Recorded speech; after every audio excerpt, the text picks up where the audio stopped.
here I am, with a simple cup of coffee, getting ready to talk to you about gender equality. I do really love my coffee, but this cup, it's only 84% full. And the guy behind me, his cup is completely full to the brim. It doesn't make sense because we've both paid the same amount and yet I get 16% less delicious coffee than he does. Does that seem fair? Okay, all of this might be a little clunky, but the truth at the heart of the matter is deeply concerning. Women just don't get a fair shake when it comes to our time or money. I'm talking about what's referred to as the gender pay gap. And in 2019, it widened in nearly half of all UK companies. And that's just here. Globally, things are getting worse. In South Korea, women are paid 34% less than men on average. Japan, also not good. Women make 24% less on average. And in Brazil, 20% less. So, how far away are we from gender equality? A long time. 5 years, it's enough. Hopefully less than 10, but realistically, 20.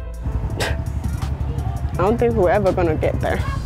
Recent studies show that we're over a century away from reaching this goal.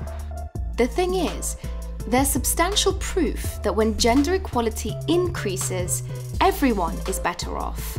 When equality between genders goes up, so does overall life satisfaction for men, women and children. Businesses perform better, and GDP goes up, and societies are more peaceful.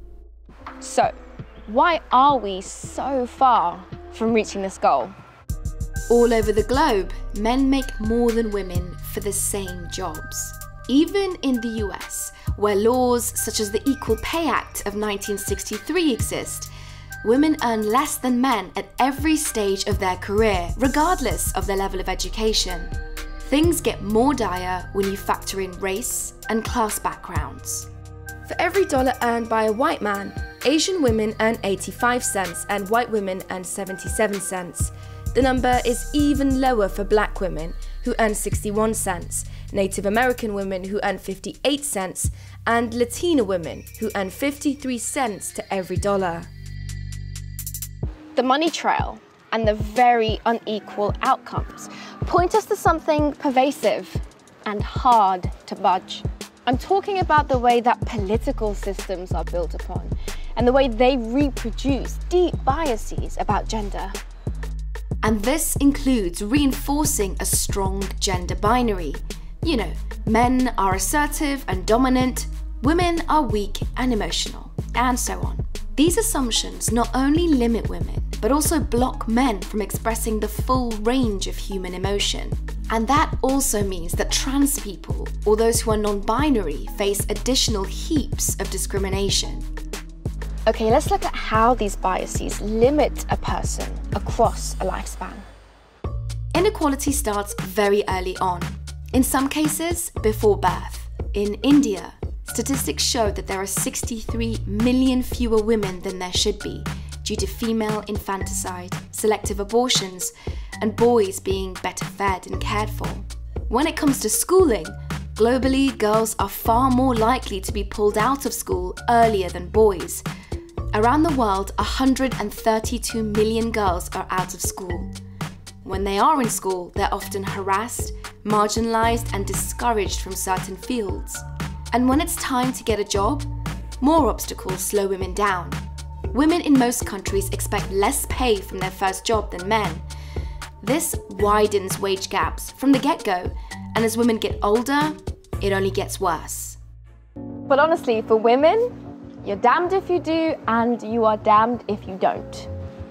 Men who negotiate aggressively are seen as powerful, and women who do so as pushy, and the women are often penalized. So for women, sometimes it's self-preservation to accept less than they deserve.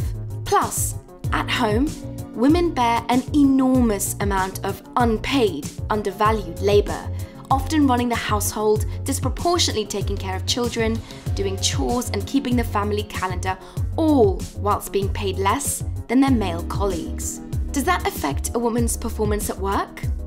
You bet it does.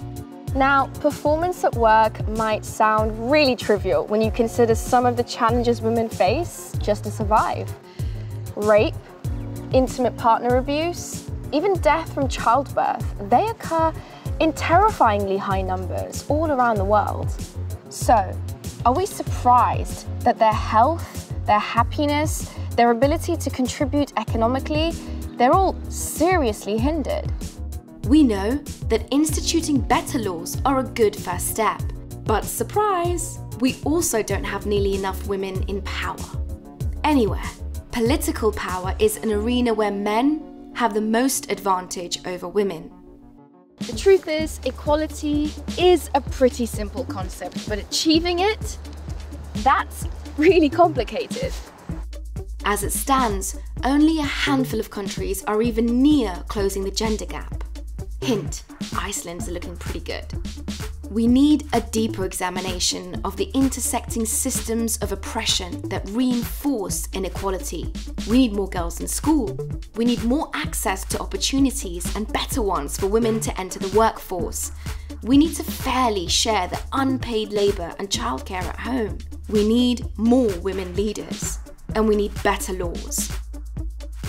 Liberating us from inequality means reconsidering all of this. It's a tall order, but an urgent one, unless we want to wait 100 years or more for a better, more equal world.